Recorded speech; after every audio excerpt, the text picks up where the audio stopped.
Ang pananampalataya ay bunga ng pakikinig, at ang pakikinig naman ay bunga ng pangangaral tungkol kay Hesukristo. Ika-20 kabanata ng Mateo, ang talinghaga tungkol sa mga manggagawa sa ubasan. Ang kaharian ng langit ay may tutulad sa isang taong lumabas ng maagang-maga upang kumuha ng manggagawa para sa kanyang ubasan. Nang magkasundo na sila sa upan sa isang salaping pilak sa maghapon, ang mga manggagawa ay pinapunta niya sa kanyang ubasan. Lumabas silang muli ng mag-aalas 9 ng umaga at nakakita siya ng iba pang tatayo-tayo lamang sa palengke. Sinabi niya sa kanila, "Pumunta rin kayo at magtrabaho sa aking ubasan at bibigyan ko kayo ng karapatang upa." At pumunta nga sila. Lumabas naman siya ng mag-aalas 12 ng tanghali at ng mag-aalas 3 ng hapon. At ganon din ang ginawa niya. Nang mag-aalas 5 na ng hapon, siya ay lumabas muli at nakakita pa ng mga ibang wala ring ginagawa. Sinabi niya sa kanila, "Bakit tatayo-tayo kayo dito sa buong maghapon?" Wala po kasing magbigay sa amin ng trabaho," sagot nila. Kaya't sinabi niya, "Kung gayon, pumunta rin kayo sa aking ubasan." Nang gumabi na, sinabi ng may-ari ng ubasan sa kanyang katiwala, "Tawagin mo na ang mga manggagawa at bayaran mo sila nang magmula sa huli hanggang sa unang nagtrabaho." Ang mga nagsimula ng mag-aalas 5 ng hapon ay tumanggap ng tig-isang salaping pilak. Nang lumapit ang mga nauna, inakala nilang tatanggap sila ng higit doon. Ngunit, ang bawat isa ay binayaran din ng tig-isang salaping pilak. Nang magkagayon, nagreklamo sila sa may-ari ng ubasan. Sinabi nila, Isang oras lamang nagtrabaho ang mga ito na huling dumating. Samantalang maghapon kami nagtrabaho na nagtiis sa nakakapasong init ng araw. Bakit naman pinagpare-pareho ninyo ang aming upa?" Sumagot ang may-ari ng ubasan sa isa't isa sa kanila, "Kaibigan, hindi kita dinadaya. Hindi ba't pumayag ka sa isang salaping pilak? Kunin mo ang para sa iyo at umalis ka na. Ano sa iyo kung ibig kong bayaran ang nahuli ng tulad ng ibinayad ko sa iyo? Wala ba akong karapatang gawin sa ari-arian ko ang aking maibigan? Kayo ba'y naiinggit dahil ako'y nagmamagandang loob sa iba?" At sinabi ni Jesus, "Ang nahuhuli ay mauuna, at ang nauna ay mahuhuli." Ikatlong pagpapahayag ni Jesus ng kanyang kamatayan.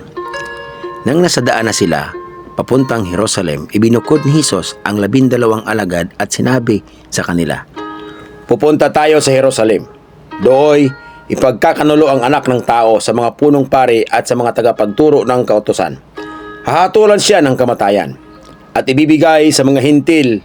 Siya'y kukutyain, hahagupitin at ipapako sa krus. Ngunit muli siyang bubuhayin ng Diyos sa ikatlong araw." Ang kahilingan ng ina ni Santiago at Juan. Lumapit kay Jesus ang asawa ni Zebedeo kasama ang 2 niyang anak na lalaki. Lumuhod siya sa harap ni Jesus upang sabihin ang kanyang kahilingan. "Ano ang gusto mo?" tanong ni Jesus. Sumagot siya, Kapag naghahari na po kayo, paupuin ninyo sa inyong tabi ang 2 kong anak, isa sa kanan at isa sa kaliwa." "Hindi ninyo nalalaman ang inyong hinihingi," sabi ni Jesus sa kanila. "Kaya ba ninyong tiisin ang hirap na malapit ko nang danasin?" "Opo," tugon nila. At sinabi ni Jesus, "Daranasin nga ninyo ang hirap na titiisin ko. Ngunit wala sa akin ang pagpapasya kung sino ang mauupo sa aking kanan at sa aking kaliwa. Ang mga upuang iyo'y para sa pinaglalaanan ng aking Ama." Nang marinig ito ng 10 alagad, nagalit sila sa magkapatid. Dahil dito, pinalapit ni Jesus ang kanyang mga alagad at sinabi sa kanila, "Alam ninyo na ang mga pinuno ng mga hintil ay itinataas ang kanilang sarili bilang mga Panginoon sa kanila, at ang kagustuhan ng mga nasa kapangyarihan ang siyang nasusunod. Hindi ganyan dapat umiral sa inyo. Sa halip, kung nais ninyong maging dakila, dapat kayong maging lingkod sa iba.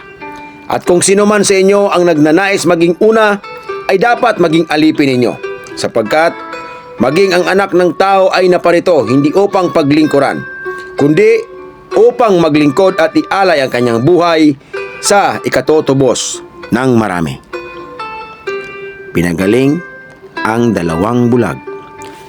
Pag-alis nila sa Jericho, si Jesus ay sinundan ng napakaraming tao. Doon ay may 2 bulag na nakaupo sa tabi ng daan. Nang marinig nilang dumaraan si Jesus, sila'y nagsisigaw, "Panginoon, anak ni David, mahabag po kayo sa amin!" Pinagsabihan sila ng mga tao at pinatahimik. Ngunit lalo silang nagsisigaw, "Panginoon, anak ni David, mahabag po kayo sa amin!" Tumigil si Jesus, tinawag sila at tinanong, "Ano ang gusto ninyong gawin ko sa inyo?" Sumagot sila, "Panginoon, gusto po naming makakita." Nahabag si Jesus sa kanila at hinipo ang kanilang mga mata. Agad silang nakakita at sila'y sumunod sa kanya.